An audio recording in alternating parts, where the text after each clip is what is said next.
Hello दोस्तों, welcome to googly word.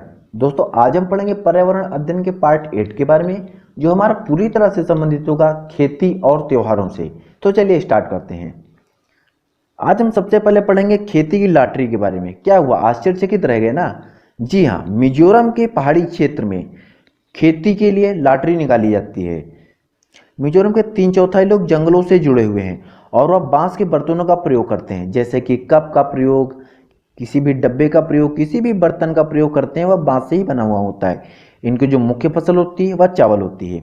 खेती की लॉटरी के बारे में थोड़ी बात जान लेते हैं। होता ऐसा है, वहाँ के लोगों की जो खेती होती है वह सभी साझा मानी जाती है। मतलब कि वहाँ के लोगों की कोई पर्सनल खेती नहीं मानी जाती है, बल्कि पूरी खेती होती है वह सभी की होती है। इसमें एक डब्बे में गांव के हर एक व्यक्ति का नाम लिख कर डाला जाता है और वहाँ पर पंचायत के द्वारा एक पर्ची निकाली जाती है। उस पर्ची में जिस व्यक्ति का नाम होता है उसे वहाँ पर सबसे ज़्यादा ज़मीन दी जाती है खेती करने के लिए। उसके बाद जो दूसरे नंबर पे होता है उसे पहले वाले से कम ज़मीन दी जाती है। उसके बाद में जो तीसरे नंबर पे होता है उसे दूसरे से कम दी जाती है। इसी प्रकार यह क्रम चलता रहता है जब तक कि पूरी खेती हर एक व्यक्ति को न मिल जाए। यह होता है खेती की लॉटरी का सिस्टम मिजोरम में। याद रखिएगा, जो खेती की लॉटरी का सिस्टम है वह मिजोरम राज्य में होता है। इसके बाद में जान लेते हैं झूम की खेती के बारे में। झूम की खेती जो होती है ये भी आपकी मिजोरम राज्य से ही संबंधित है।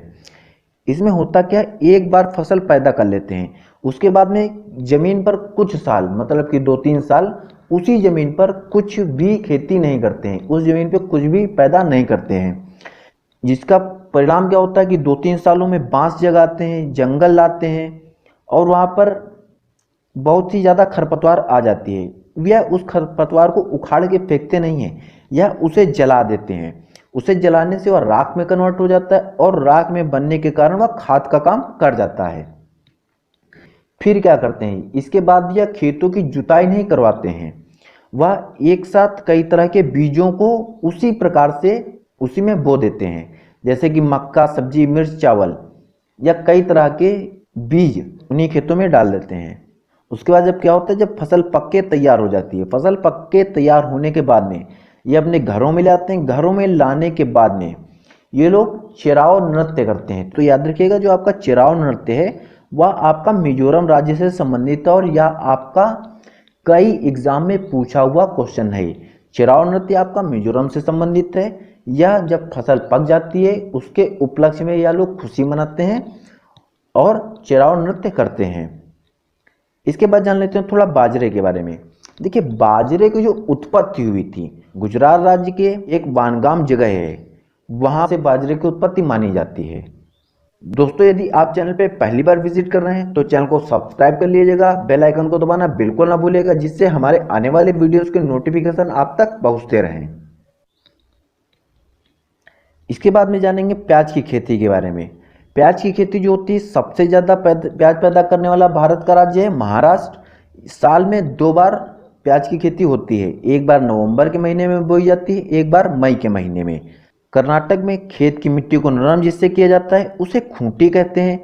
जो बीज बोने वाला यंत्र होता है उसे कुरिगे बोलते हैं। जैसे इसमें आप देख सकते हैं, यह किसान है और यह आपका हल है। हल चलाने के साथ साथ एक देखिए यहाँ पर नली टाइप में बनी हुई है और इसमें कुछ डाला है।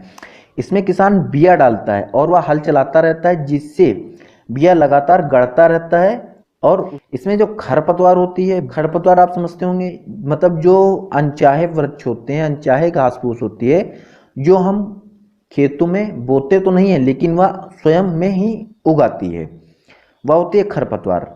और जो इसका प्याज का बिया होता है वह जमीन के अंदर कुरिगे के माध्यम से डाल दिया जाता है। और सबसे खास बात कि जो प्याज की जो खेती होती है, प्याज जो होता है वह जमीन के अंदर होता है, इसके ऊपर इसके पौधे टाइप में निकलता है, लेकिन इसकी जो फसल होती है वह जमीन के अंदर होती है। इसके बाद में जानेंगे हम बिहू नृत्य के बारे में। जी हाँ, बिहू नृत्य बहुत ही ज़्यादा इम्पोर्टेंट है, बहुत ही ज़्यादा। यह असम का प्रसिद्ध लोक नृत्य है। यह एक ऐसा त्यौहार है जो भारत में पंथ निरपेक्षता को दर्शाता है। इसमें सभी धर्म के लोग मिलजुल कर हिस्सा लेते हैं। यह साल में 3 बार मनाया जाता है असम में। पहला जो होता है रंगाली या बोहाग बिहू के नाम से जानते हैं, या जब फसल बोते हैं ये लोग तब मनाते हैं, जो अप्रैल के मध्य में होता है। इसके बाद में होता है भोगाली या माघ बिहू, यह फसल कटने पर होता है और यह जनवरी माह के मध्य में होता है। 14 या 15 जनवरी को यह मनाया जाता है। इसके बाद में जो तीसरा बिहू होता है वह काती या कांगली बिहू होता है। यह शरद ऋतु का मेला होता है और इसमें भी सभी लोग मिलजुल कर बढ़ चढ़ कर हिस्सा लेते हैं। जो माघ बिहू होता है उसका जो पहला दिन होता है उसे असमिया भाषा में उरुका बोलते हैं। याद रखिएगा, असम की जो भाषा है वह असमिया है और उनकी भाषा में इसे उरुका बोलते हैं।